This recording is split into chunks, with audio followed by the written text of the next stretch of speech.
Okay, good morning, everyone. Today we have Professor Zhimin from University of South Florida, who is going to give a seminar today on the characterization and utilizing structured light. Professor Shi got his PhD from University of Rochester in 2011, and before that, he got his bachelor and master's degree from Zhejiang University. His research primarily falls in nonlinear quantum photonics, and today, as I mentioned, he's going to talk about the characterization, controlling, and utilizing structured light. So please welcome Dr. Shi. Thank you for the introduction. Good morning, everyone. It is really my great pleasure to come to Seattle. And it was from the diagonal of the United States map, so it took some time. Today I'm going to talk about some of my recent works, dealing with the structured light or high-dimensional lights. And this is an outline of my talk, and I'm going to briefly introduce what do I mean by structured light or high-dimensional information of light. And then today I'm going to primarily focus introduction of my research in how to measure the various degree of freedom embedded in structured light, and what can we do about, or what can we use about the structured light. So when we talk about information carried by light, since this is a EE department, so we actually are very addicted to internet right now, and almost all the data we use comes from fibers. And we start by saying that, and most of today's fiber optics, I believe, is still using the amplitude modulation. So in fibers, when we use light to transmit information, we use the presence of a pulse to represent bit 1, and the absence of a pulse is information 0. So this we have using intensity pulse, or without the intensities, this can represent 1 bit of information. But quickly, people are feeling that we need more data because 5G is coming, 6G is on the way. We want to stream more videos through at home, and we want more information. So people have developed, now instead of using intensity to represent information, people are starting to know, okay, so we can use the optical, because optical waves are electromagnetic waves. It has both amplitude and phase. So now we can actually try to control the complex amplitude of light in the fiber. And we start with this, and now instead of changing the intensity of the light, we keep the intensity as a constant, but change the relative phase of different bits of informations. And if the phase information is 0, the phase is 0 and pi, we can represent the same 2 bit of information, 1 state, 1 bit of information and 2 states.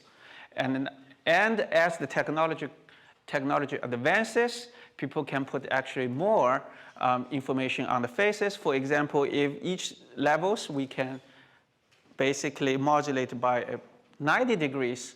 And in the 2 pi space, we can actually put 4 information levels that constitute 2 bits of information. And people are more ambitious. And you can see now by putting 8 information levels on just the phase of the optical pulses, we can manage to get 3 bits of information. And this starts to push more and more. And it seems that we can put arbitrary number of phase informations on this. But in reality, it is more controlled or limited by the smearing of the individual signals and how to reliably distinguish different phase levels. That's the technological bottleneck. And so this is in fiber what happens. And from a general information science point of view, we can actually, the optical waves carries more stuff than just a single mode of a light beam down a fiber.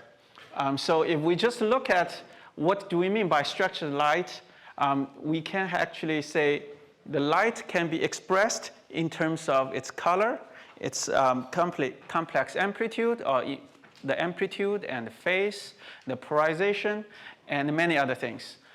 This is if we express what is the energy or the color of the light, And on the Fourier conjugate, it is when the pulse comes. So this constitutes a time energy space. And we can also, if it's in a free space, we can talk about where the photons are, location, or which directions the photons is propagating. And this constitutes a position momentum space. Recently, there is a lot of interesting studies about orbital angular momentum space, which I'm going to talk about later. And further, people are using the spatially varying polarization profiles. And you can see all these informations cannot be described by a single parameter. That is what I mean by high dimensional space of photons or lights. And this is also the structured light. It has the structures that needs to be represented by more complicated functions in the space or in the time domain. All right, so light is everywhere in our life. And by using the structured light informations, we can say there is a lot of advantages in almost all the applications of light. And since the structured light needs more degrees of freedom to describe it, it contains more information and it is more powerful for most of the applications that we deal today. And today I'm going to introduce some of the work, how we actually to probe the information embedded in structured light and how we can use structured light for some of the critical applications in imaging and in communications. All right, so let's start it with how we can describe or measure the light in a few numbers of discrete levels. And this discrete level is the orbital angular momentum states. And orbital angular momentum states is when we have a photon or a light field propagating down the road, if we take a transverse cross-sections and see what the photons can have a azimuthal phase spirals and as long as the optical phase difference when you go through the azimuthal directions is integer multiple of 2 pi, there is really no discontinuities when they meet back. So this introduces, this is called the angular, orbital angular momentum, and the integer number of phase spirals can be actually in theory arbitrary numbers or arbitrary integer numbers. And so it constitutes a very convenient discrete information space that is very easy to use and actually quite powerful. The first questions that we want to use the OEM states of light is how can we tell what is the OEM state of a particular beam? The trick here is that when we look at the intensity of these different beams carrying different OEM, orbital angular momentum, you realize that they are partially overlapping. And that means by looking at the position of the light or the intensity patterns of the light, you really cannot tell how much the orbital angular momentum it carries. And this imposes a challenge. And what we really want is something called a mode sorter. And what is a mode sorter is, for example, we have photons carrying different levels of the OEMs comes in, and they are all spatially overlapping. And we want some ideal device. The ideal device is like a sorting facilities for recycling. It can actually identify what is the OEM or orbital angular momentum of each photons, and then depending on the value of the OEM, reroute them to different spatial locations. And then we can simply put detectors at each separate locations. Now we can easily tell the OEM values. So in ideal case, what we want is a mode sorter that can discriminate the OEM information with 100% accuracy. And especially for quantum information science, we want it ideally to have 100% efficiency. In reality, nothing happens with 100% accuracy or 100% efficiency. So the reduction in the accuracy and efficiencies will increase the system vulnerabilities, especially for quantum system vulnerabilities. So we want to, at least from a theoretical value point of view, to try to say what can we do? What is the best we can do? So the work started with our pioneer scholars from Scotland, Miles Paget's group, and they actually come up with this idea. Well, they adapted from this idea published back in the 1970s, but they just put new wines in this old bottle. So what it does is it is use two pieces of nowadays called the free-form optics or the transformation optics. And what happens is when you have a donut shaped like a OEM beams comes in, it's through geometrical optics, almost geometrical optics transformation, you can see as this beam propagating down through this device, the donut shape becomes a hot dog. So I call it a donut hot dog mode transformer. And when the intensity shape is flattened out, the phase structure is actually maintained. So this is the incoming and this is the output of this device. And the OEM is azimuthally varying phase change. Now it becomes a horizontally phase change. And this is just a phase tilt. When we actually pass these beams down through a focusing lens and look at what is the light actually at the focal plane, because different phase tilt is just like you have a plane wave comes in and it is actually tilting at an angle. Different OEM values will correspond to different tilting angles, which means at the focal plane, these beams carrying different OEMs now will be focused at different spatial locations. So this idea satisfies what we meant in the previous slides, what is an ideal mode sorter, and this works very nice. It works very nice, and this is the experiment that we did in lab, and you can see for different OEM values, the different beams are focused at different locations of the CCD detector arrays, on the CCD arrays. While most of the lights are separated, if you just do a division of the units, you notice that actually there is a little bit of over a crosstalk between the neighboring OEM states. And although it looks not that bad, if you calculate how much energy is contained on the neighboring slots, it's actually not that big, not that small. It's 25% of the errors. And how can we actually make these beams more separable? So one idea is, okay, if the beam is very big, we want to naturally focus it down a little bit. So which means we want to actually stretch the beam, incoming beams, and then the beams will be shrinked at the focal plane. However, during this process, when the beam is stretched, the phase tilt, which is integer multiple of 2 pi from one end to the other end of the beam, it's also actually flattened out, which leads, while this beam is getting very narrow, the separation between the different OEM beams are also getting narrow. So at the end of the day, by increasing the numerical aperture of focusing tighter in this mode sorter, it doesn't help. So we still have about 25% of the errors. So what we have down here is we want these individual focal points to be smaller, but we want these different beams to still separated by the same amount. So to do that, we actually use the cloning technique. So we have a beam cloner, and instead of stretching out, we actually clone the same beams, multiple copies, and put them together. Because the OEM beams, the phase change from the one side to the other side is integer multiple of 2 pi.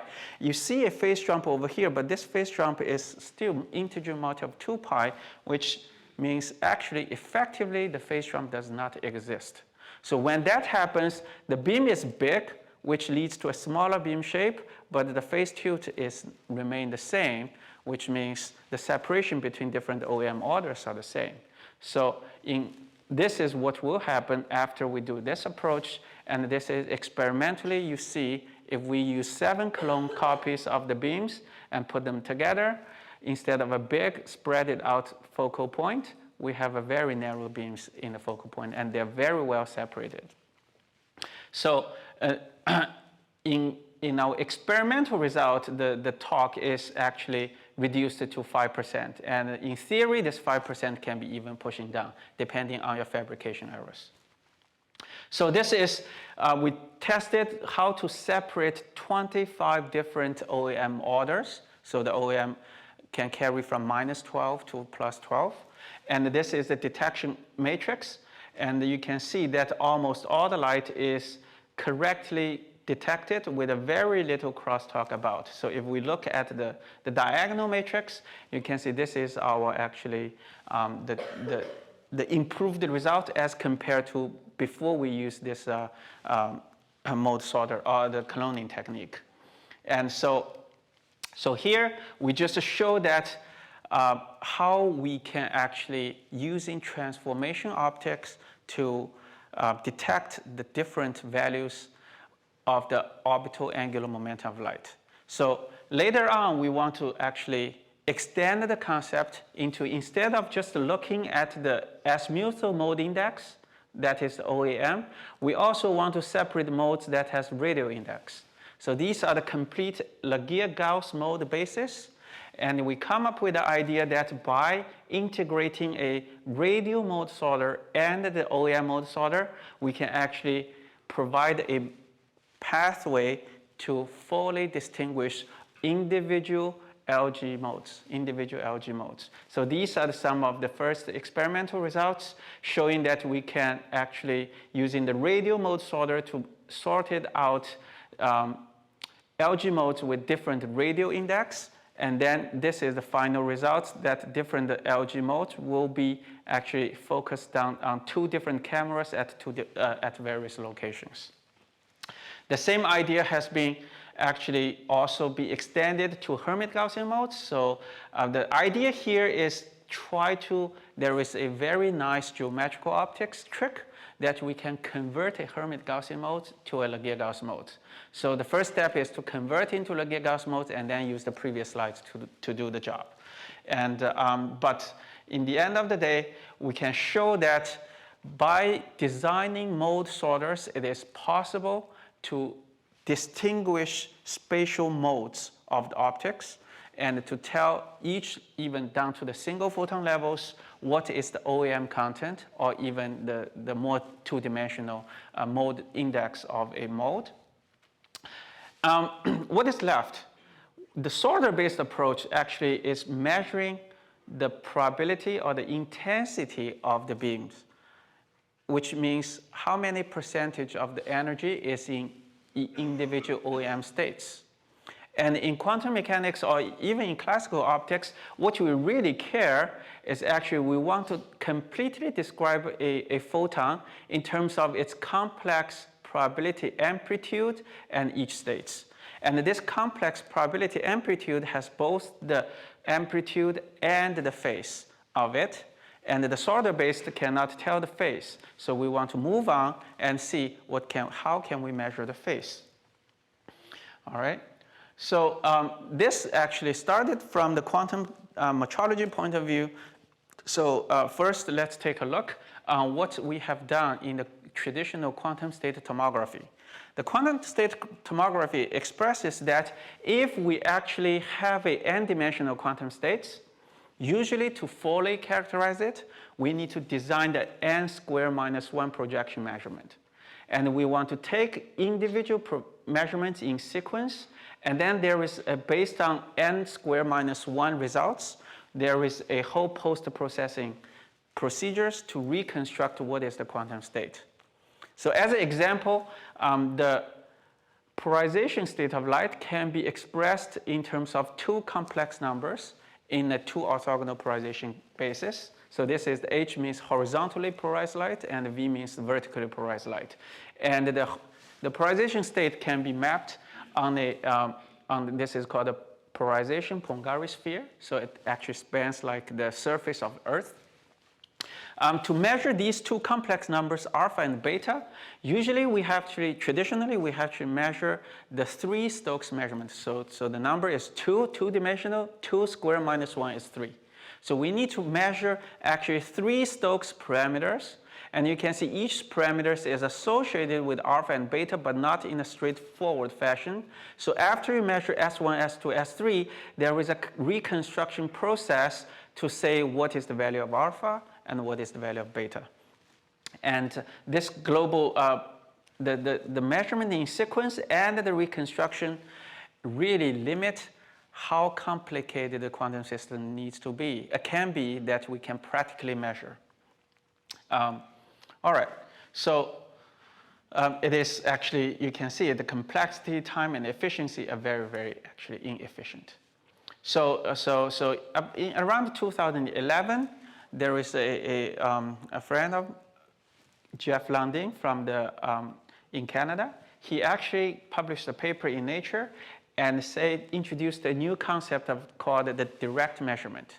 So instead of, now we move from the polarization basis to say, we just want to measure the photons in terms of the position, as a function of position. To measure the photon state as a function of position, okay, we don't directly make a measurement. So it actually experiences two-step process. First, he do something called a weak measurement. And in a quantum mechanical language, a weak measurement means you apply a weak perturbation on the photons, but it's so weak to the first order approximation, the quantum system is not actually altered.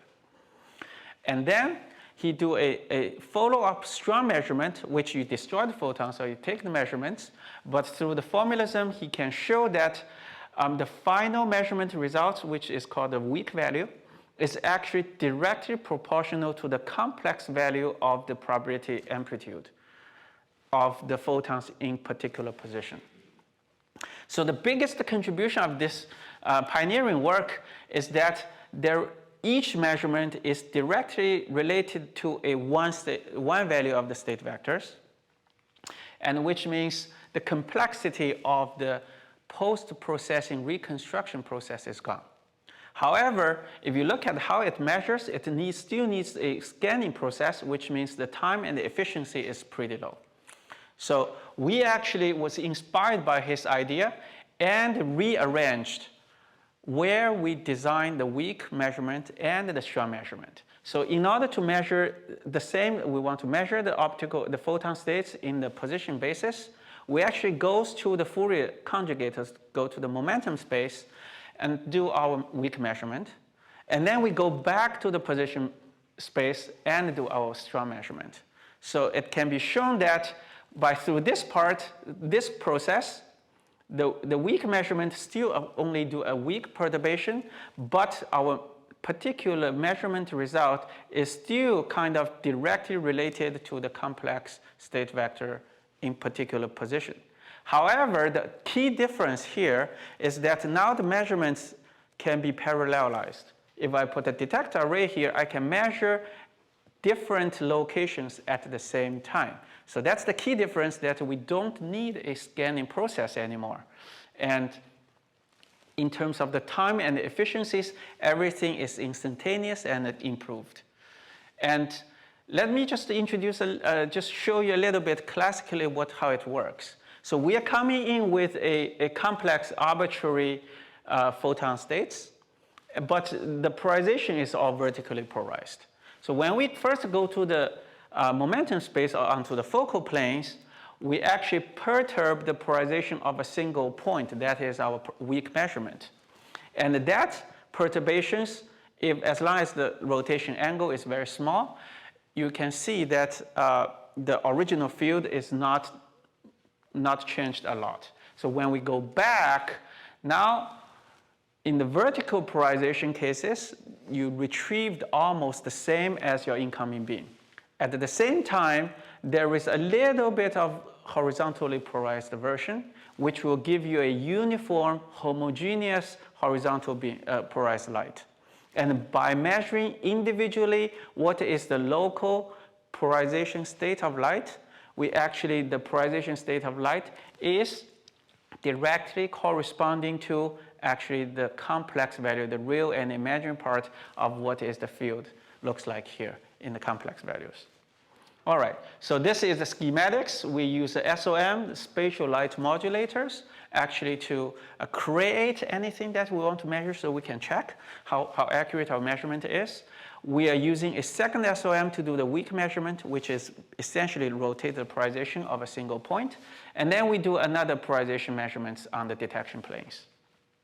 So for example, if we have a uniform amplitude beam but with a Zernike phase, Z22, these are the 4 images that we take in terms of the 4 polarization bases. The difference of these two will give us the real part, and the difference of these two will give us the imaginary part of the inverse of the field. And by doing this, we can reconstruct the phase profile of these beams as compared to what we start with by design. You can see there is a lot of accuracies in our measurements. We show a little bit more. We can measure more complicated cases where the amplitude can essentially goes to 0, or we have actually complicated amplitude profiles, or we have these discretized phase jumps. The reason for this is we want to show that we can measure something that other techniques cannot do. Overall, our quality of the measurements defined by the fidelity is very high, above 90% all the time. All right, so we want to actually extend the concept to now from a scalar beam. And remember before, I was starting with a complicated beam, but the polarization everywhere is the same. And now we want to extend it to vector beams, which is the beams with a spatially varying amplitude, phase, and the polarization. So here is an example of by superposing 2 Hermite Gaussian beams in the horizontal and vertical basis, you can get a beam, 2 beams. They look the same in intensity, but one is called the radially polarized light, which the polarization at each point is in the radial directions. And this is called the azimuthally polarized light, which the local polarization is always in the azimuthal directions. So how to characterize this? If you read the papers on vector beams, this is the typical way to characterize it. So you generate a vector beams. First, it's exactly like the quantum state tomography. We're measuring the Stokes parameters, 3 Stokes parameters. We're passing the beams through horizontal, vertical, 45, 135 degree linear polarizers, and then through left and right circular polarized light. And take a projection measurement. The difference of the two give us the Stokes parameters, Stokes 1, Stokes 2, and Stokes 3.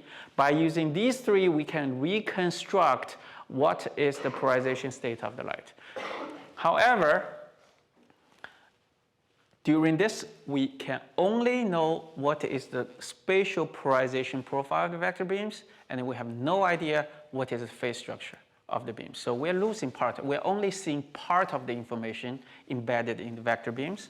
And our motivation is how can we actually see all the informations. And here is our direct measurement procedures. And I split it in 3 steps. We start with a vector beams, which you can represent as the superposition of 2 arbitrary scalar beams in 2 orthogonal polarizations. And first, we use a coherent mode transformation to spatially separate the 2 polarizations into, and they're spatially non-overlapping. So I call it a twin beam. And then from here, we convert this vector beam into a twin beam, but in the scalar. So everywhere the polarization is the same. So now, remember, this just looks like a strange-looking scalar beams. And we can apply our previously mentioned the direct measurements. So we go to the Fourier plane and apply the WEAP measurement, and then we go to the image plane again and measure what is the complex amplitude of the twin beam. And because in the whole process, the phase relationship between the left and right part is reserved, so it is measured coherently. By knowing what is the complex amplitude profile for the 2 polarization bases, we actually can reconstruct what is the polarization state of the light as well. So this is a straightforward, so this is analytic solution, so which means you don't need some iterative reprocessing process. This is the experimental result, the photo of the lab, and the left part is how we can generate arbitrary vector beams, and on the right part is how we measure it. And so because we actually use vector vortex beams a lot, so here is these 2 beams are the aforementioned, the radially and azimuthally polarized light. If you look at the individual beam component, the left and right circular polarized light, they actually have exactly the same profile. They have actually exactly the same profile. What makes them different is actually the relative phase difference of the two. And if we measure the individual polarization component, then that information is gone. Because we measure everything coherently, when we reconstruct, you can see they actually exhibit very different polarization profiles as well. And these are the two when the left and right circular polarized component are flipped. On the other hand, there is a second example that it's the same beam they have the same polarization profiles, but they have very different phase profiles. One of them has OEM negative one and a positive one on two polarizations. One is have 0 in one and 2 actually in the other. So they actually, if you just look at the polarization, they are the same, but if you measure them separately, they're actually different. So we just show that our direct measurement can actually completely characterize all the features, all the information embedded in these vector beams in a single shot that cannot be obtained if you measure the amplitude or the polarizations by themselves. All right. And so far we have measured what is the beams that is spatially coherent. It's like the light from lasers. All the points you can think they dance in the same pace, and maybe the phase difference is they dance a little bit out of phase. But what we mean by mixed photon state or the partially coherent light is that the two parts of the beams, the photons, dance sometimes actually together, sometimes they just randomly do it. The degree of how much time they actually synchronize is called the spatial coherence. And this is developed from the quantum mechanical point of view, but it's the same. We start by doing two tricks. One is we still want to use the polarization measurement to get what is going on in the correlation of the field. And the two is we want to use transformation optics actually to experimentally realize such direct measurement procedures. And we show that essentially by doing polarization measurements of these procedures, we can find that the real and imaginary part of, in the quantum mechanical language, is the complex value of a density matrix. In the classical optics regimes, it is the complex value of the coherence matrix. And here is an example that we have two parts of the beams that they are incoherent with each other, but coherent within themselves. And this is the theory, and this is experiment. So here the green area means these two lights really have 0 interference between them.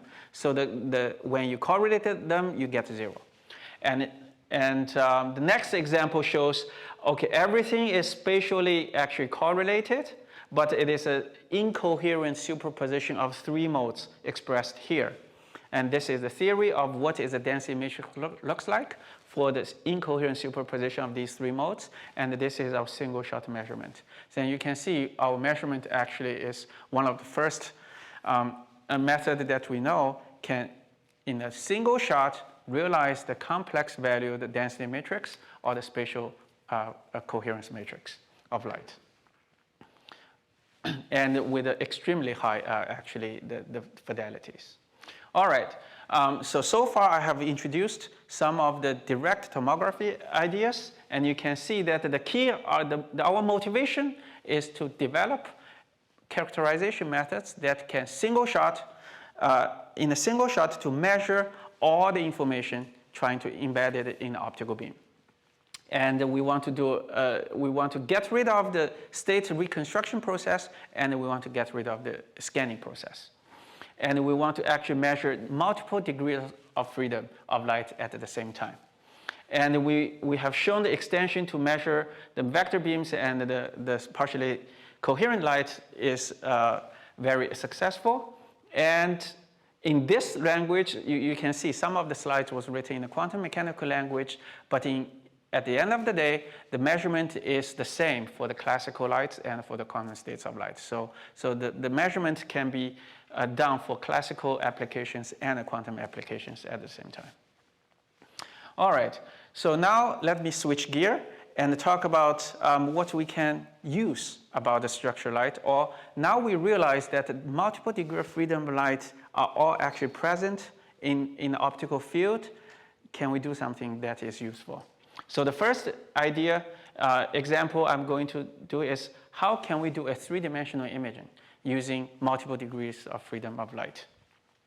And here we're particularly trying to actually establish what we want to measure. What we want to measure is like everyday life. If you see a things, the lights from different parts of what your eyes can see are generally incoherent. So they are spatially incoherent. And on the microscopy or biomedical research, the light, these are the fluorescence light from different parts of the cells or the samples, they are generally incoherent with each other.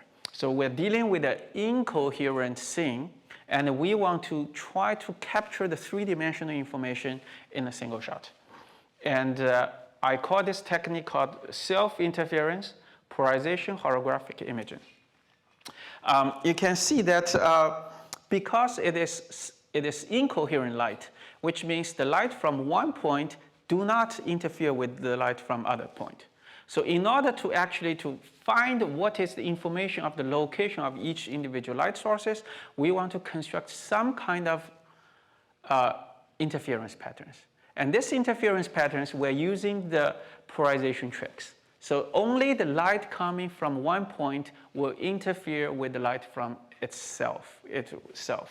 So here, the light coming out from a single object will pass through a special lens. This lens actually responds differently to different polarizations.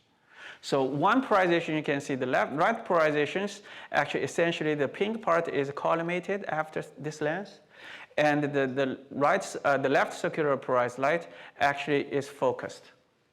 So this actually, when these two lights reach the camera planes, they form something called a polarization hologram, because we're measuring, by measuring the polarization profile of individual states, you can get a complex valued holograms. It's very similar to what I showed you before in our direct measurements.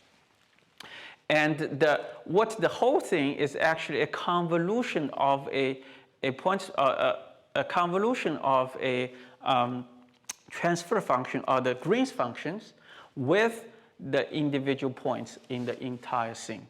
And because we have a convolution relations, we can do the deconvolution process.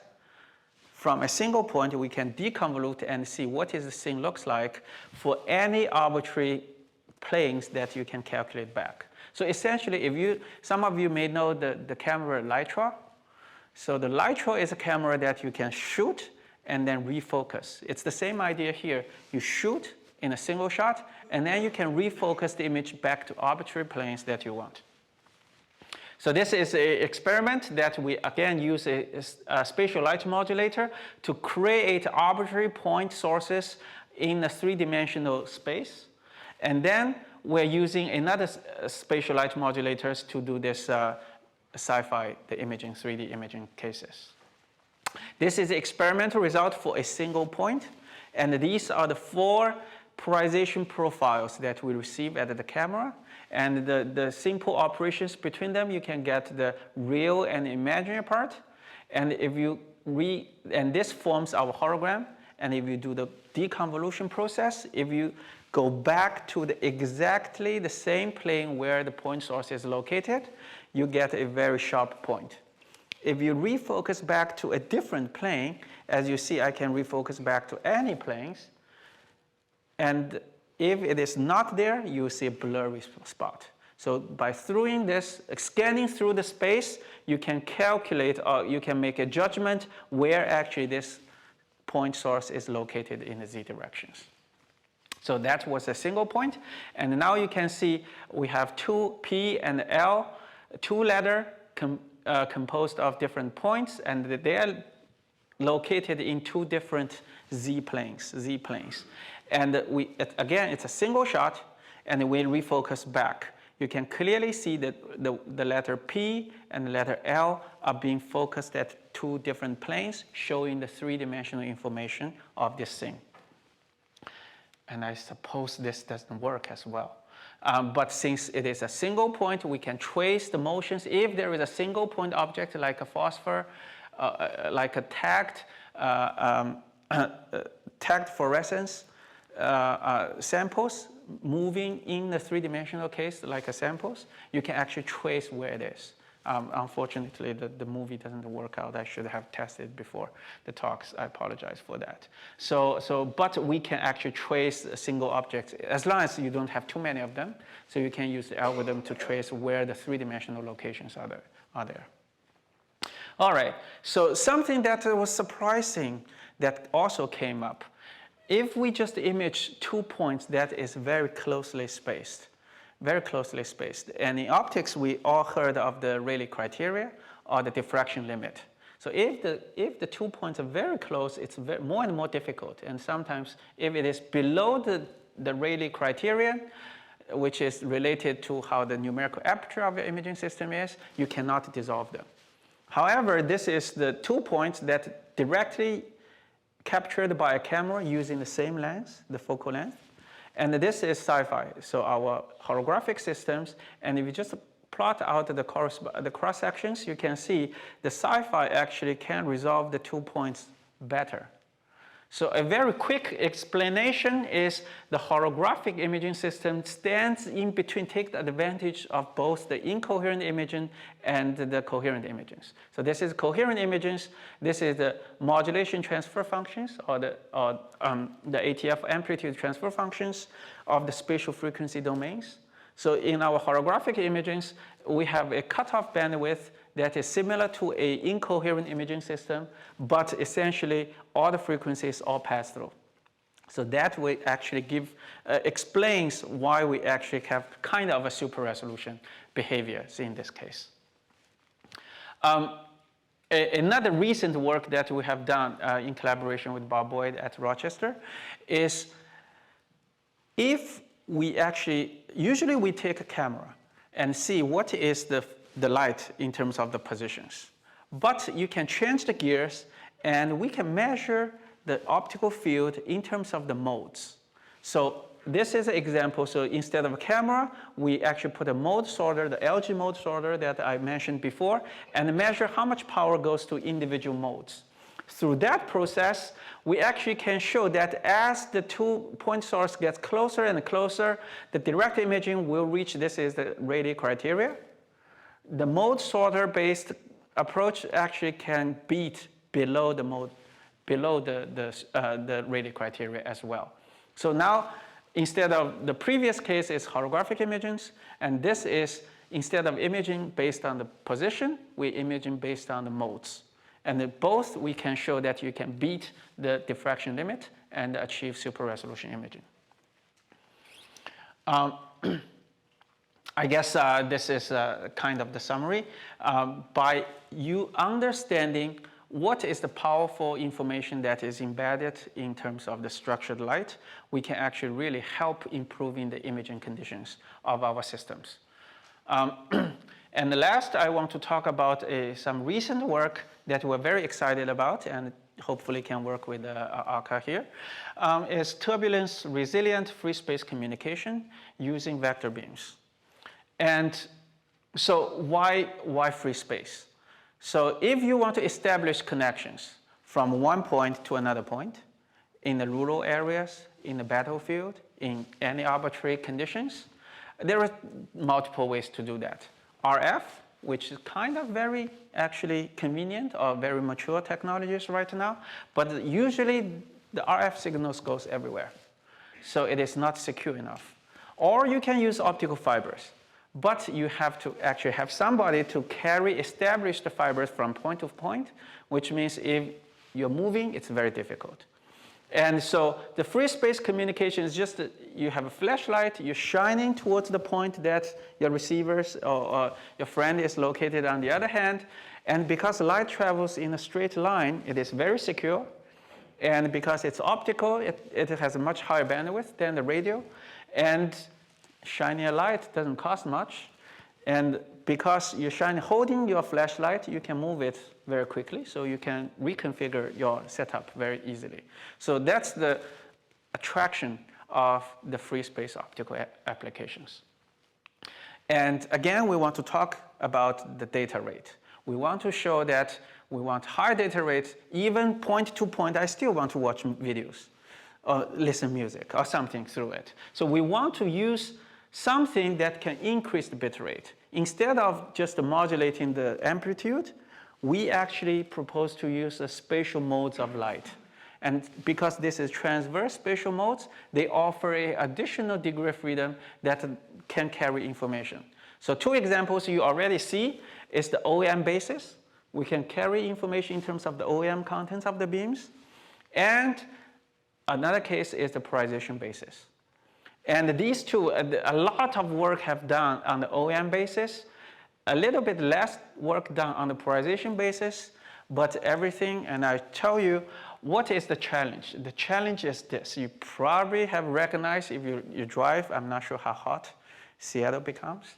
In Tampa, it is miserable in the summer. So when you drive, you see that this is also called mirage. You start to see stuff around the very hot roads. Why? It's because the air close to the roads gets heated up. And then when the air heated up, the density changes. When the density changes, the refractive index changes. This is a blown up image showing that if you see some objects through this blurring air, the image actually changes. So this is the random refractive index fluctuation of air, and this is called the turbulence. So now let's see what happens if you have a structured beam passing through this. So this is the same beams passing through 3 levels of turbulence. You can see very easily the intensity break up very much. But intensity is not our information. So we want to see what happens to the OEM, what happens to polarization. This, by the way, this is simulation for now.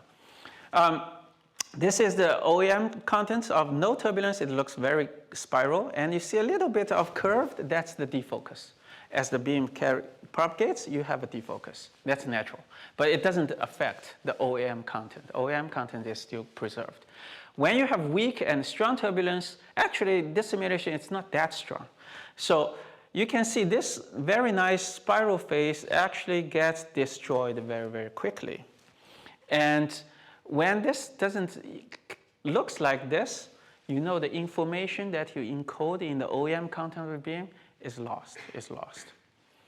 And this is the polarization state when I send the vector beams. Yes, it looks bad, but I hope you agree with me that actually I still sort of see these structures the same as these structures. Okay? And this gives us the hope that actually the vector beam is actually superior than the OEM beams for communications. And so this is our theory. And we want to basically develop something that how we can embed information in terms of the spatial polarization profile of the beam. And here is an example of 10 different modes. And the color map actually, every point, the polarization is linear. So the color actually represents the direction of the linear polarizations. And you can see that these 10s are called orthogonal polarizations. They actually, if you convolute of any two, autocorrelate to any 2 polarization states, they're 0. So they're orthogonal. And we can, from these 10 beams, we can represent 10 different information levels. And this is our experimental result. We use 2 SOMs to generate the vector beams. We propagate through a turbulence cell in which we just have a barbecue grill. So we heat up really high and see how messed up the beam is. Okay, and then we use a third SOM for our decodings. Before we actually show you the results of the communications, we are actually mapping what is the turbulence. How much turbulence can we get in our experiment? So this is no turbulence. You see a little bit changing, but this is actually mostly very minor, and it's mostly constant phase shift. So that does not actually affect us. When we turn up a little bit of the grills, only 50 degrees, you start to see stuff. 100 degrees, it's really bad. And these images corresponding to here, and which means it's really, we can actually go much higher. And above 1, it's usually called, well, it's not strong turbulence, it's relatively strong turbulence regimes. And this is the experiment that we did. And so we have a OEM4, or the vector mode 4, and this is 4 different temperatures. And you can see as the turbulence gets stronger, the beam really messed up very big. And if you see the OEM cases, here you really don't see that beautiful structures anymore, which means the information is completely lost at 100 degrees. But here, if this is the original polarization states of the vector beams, and this is after we actually decode it to turn the vector beam into a scalar beam, that's where we do the final detections. So all the color is blue means almost all the polarization is uniform across the beams, and this is where the information can be retrieved. So even at 200, it's not that bad. It's starting to degrade, but not bad. So quantitatively, we have measured what is the signal as an input-output matrix. And you can see as the temperature gradually increases, the signals on the higher order modes starts to decrease very, very gradually. And even at the 200 degrees, the center ones are not actually bad. So this is the direct detection plane, the results. And to make a decision, we'll compare all the signals for different detection orders to make sure what's the incoming vector modes or the information levels. And then when we do the processings, this is the signal error rate or the bit error rate. And this is the mutual information, how many bits of information we can carry through each pulse. Okay? So at the highest temperatures, which is the purple, 170 degrees or 175 degrees, okay, here, we can reliably actually transmit 34 levels, which if you take the log is a little bit above 5. But we can transmit 4.84 bits of information through it, which corresponds to a bit error rate of 4%. So 4%, it sounds bad from communication point of view, but if you have error correction mechanisms, this can be actually made quite workable. And even at the blue curve is the highest temperature, the strongest turbulence we have. It looks bad here, it's 20%. But if you sacrifice, instead of using 34 levels, we use 18 levels.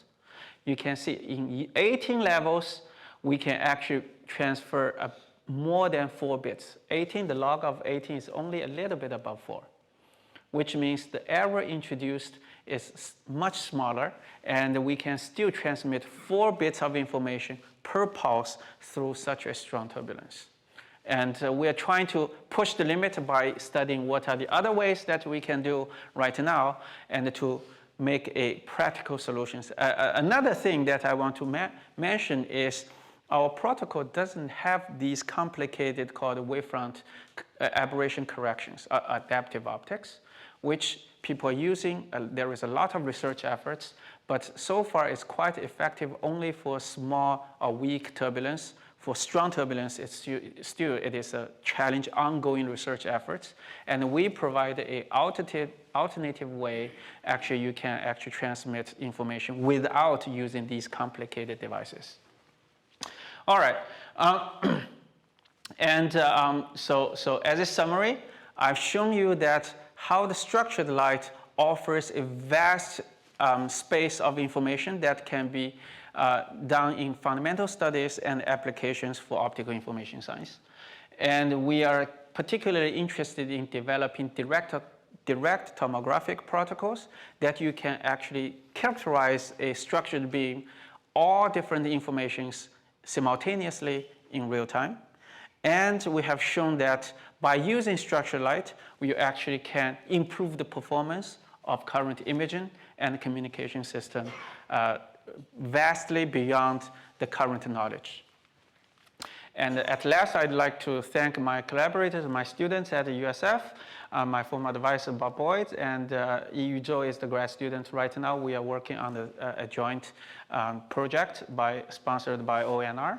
And Mars Paget, Gerd Loix from University of Glasgow and the Max Planck Institute in Germany, as well as Professor Aguar from the Texas A&M universities.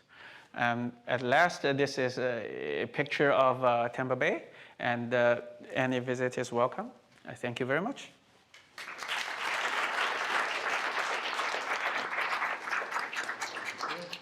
Great talk. Any questions from the audience? Yeah. Yeah, so it's conceivable to use the OEM states or the spatial mode for quantum communication, right? But when you to detect it, in your method, you seem you need a camera to detect that. So how does that work for a single photon? First, I don't need a camera to detect it. So the picture I show was using a camera, but actually these are outdated cameras. You can see that essentially the key for the detection is we convert a spatially changing polarization profile to a scalar beam. So once it's converted into scalar beams, we just pass through a polarizing beam splitter and use point detectors. So in the communication systems, we're using point detectors. But on the other hand, it doesn't work for quantum right now. So what physical process you can generate sort of entangled state in terms of spatial mode or OAM modes? For the OEM modes, people have actually seen it's just naturally conserved. Even for the parametric down conversion process, actually people have shown that the OEM of the sum of the OEM of the two photons that you get, the signal and the idler, the sum of them is conserved equal to the OEM of your pump photons. So people have seen that. And the trick, the engineering is how can you spread the distribution of the OEMs, and there is many different ways to do that, yeah. And as long as you pump the crystals in the nonlinear crystal with the OEM. Yes, yes. But even if you don't pump it, you just pump with a Gaussian, you can have OEM -1 and 1. As long as the sum is 0, it still matches your coming beams. People have done that too. So how distributed for the entangled states, you want maximum entanglement, which means you want a uniform probability of different OEM states. But that's the trick. That's the engineering task. But in the physics, it's allowed. I have one question about you showed that you basically have a single shot measurement and then you're reconstructing the scene. So how much time does it take for the computational reconstruction for each plane? Okay, so for the 3D imagings. Yeah. So 3D imaging. So it's like this. Yeah. So the computation is very efficient. Okay. Because it's a convolution. Okay. And the convolution sounds very bad because it's computational intensive, but the Fourier transform convolution is our friend, which is multiplication. Yeah. So which means actually this is pretty. So is it like a Wiener deconvolution? That's right. It is a deconvolution process, okay. which is not that bad. Very good. Is any other questions? And we are kind of running out of time anyway. So let's thank the speaker again. Thank you very much.